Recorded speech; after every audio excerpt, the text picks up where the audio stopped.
Assalamualaikum warahmatullahi wabarakatuh. Perkenalkan, nama saya Vita Hulasana, mahasiswa D3 Keperawatan Universitas Muhammadiyah Riau.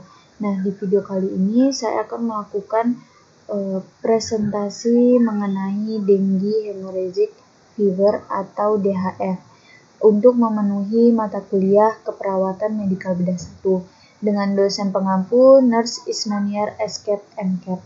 Nah, langsung saja kita masuk ke materinya dan saya akan menjelaskannya.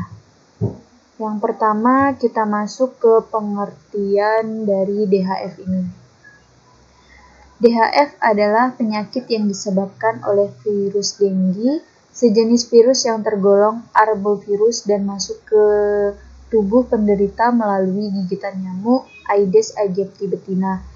Penyakit ini lebih dikenal dengan sebutan demam berdarah dengue atau DBD.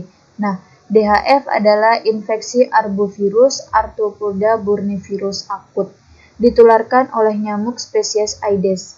Nah, dari beberapa pengertian di atas dapat disimpulkan bahwa DHF merupakan penyakit yang disebabkan oleh virus dengue dan ditularkan melalui gigitan nyamuk Aedes aegypti. Biasanya menyerang anak di bawah usia 15 tahun dan dapat menimbulkan kematian. Selanjutnya, etiologi DHF. Penyakit ini disebabkan oleh virus dengue yang tergolong arbovirus yang ditularkan melalui gigitan nyamuk Aedes aegypti dan Aedes albopictus. Selanjutnya, patofisiologi manifestasi. Nah, patofisiologi manifestasi terjadi DHF ini ialah meningginya permeabilitas dinding pembuluh darah, menurunnya volume plasma, terjadinya hipotensi, trombosipenia, dan diatesis hemoragik. Nah, pada kasus berat, renjatan terjadi secara dua akut, nilai hematokrit meningkat bersamaan dengan hilangnya plasma melalui endotel dinding pembuluh darah pada penderita dengan renjatan berat. Volume plasma dapat menurun sampai lebih 30%. Renjatan hipovolemik yang terjadi sebagai akibat kehilangan plasma.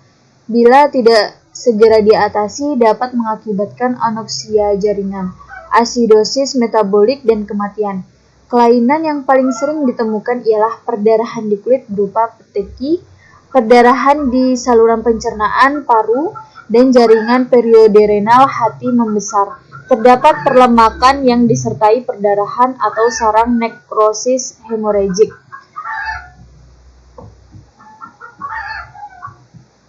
Selanjutnya, tanda dan gejala dari DHF ini.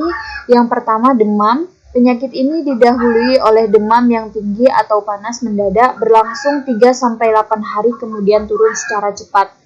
Yang kedua, ruam. Biasanya 5-12 jam sebelum naiknya suhu pertama kali dan berlangsung selama 3-4 hari. Yang ketiga, pembesaran hati yang terjadi pada permulaan demam sudah dapat diraba sejak permulaan sakit. Yang keempat, syok yang ditandai nadi lemah cepat disertai tekanan nadi yang menurun menjadi 20 mmHg atau kurang. Selanjutnya, derajat DHF. Menurut WHO, DHF ini derajatnya dibagi menjadi 4. Yang pertama, derajat 1. Demam disertai gejala klinik khas dan satu-satunya manifestasi perdarahan dalam uji tourniquet positif, trombositopenia, hemokonsentrasi. Nah, derajat 2. Derajat 2 disertai dengan perdarahan spontan pada kulit atau tempat lain. Nah, untuk yang derajat yang ketiga, ditemukannya kegagalan sirkulasi ditandai oleh nadi cepat dan lemah, tekanan darah turun 20 mmHg atau hipotensi disertai dengan kulit dingin dan gelisah. Yang derajat yang keempat, kegagalan sirkulasi nadi tidak teraba dan tekanan darah tidak teratur. Selanjutnya, cara pengobatan penyakit demam berdarah. Yang pertama, minumlah air putih minimal 20 gelas berukuran sedang setiap hari. Nah, yang kedua, cobalah menurunkan panas dengan minum obat penurun panas.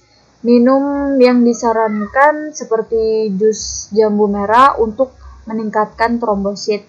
Yang ketiga, makanlah makanan yang bergizi dan usahakan makan dalam kuantitas. Selanjutnya, cara pencegahan dari DHF ini. Yang pertama, mensterilkan ruangan rumah dengan pembasmi serangga yang bisa dibeli bebas di apotik atau toko.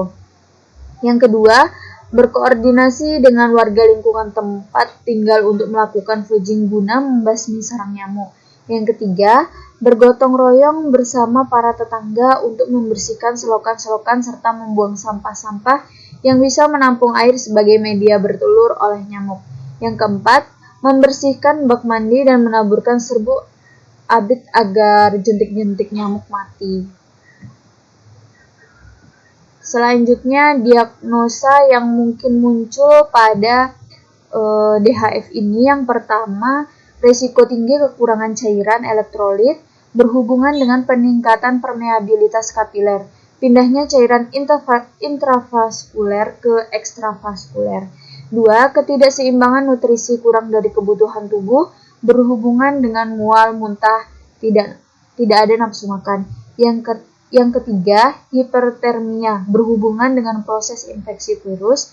Yang keempat, nyeri akut berhubungan dengan agen injuri fisik DHF viremia. Di sini saya mengambil satu kasus atau diagnosa yang saya angkat. Yang pertama, resiko tinggi kekurangan cairan elektrolit berhubungan dengan peningkatan permeabilitas kapiler, pindahnya cairan intravaskuler ke ekstravaskuler.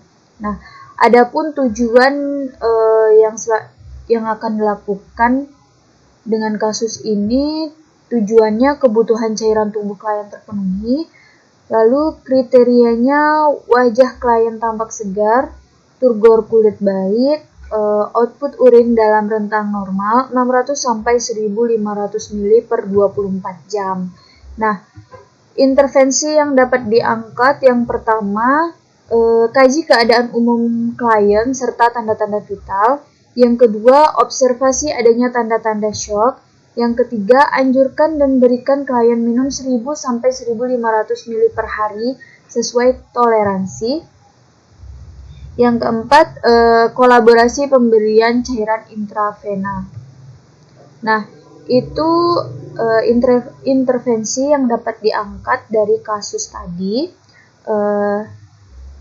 Sekian dari presentasi saya. Jika ada kesalahan mohon dimaafkan. Semoga dengan penjelasan ini dapat membantu dan menambah wawasan kita semua. Saya akhiri. Wassalamualaikum warahmatullahi wabarakatuh.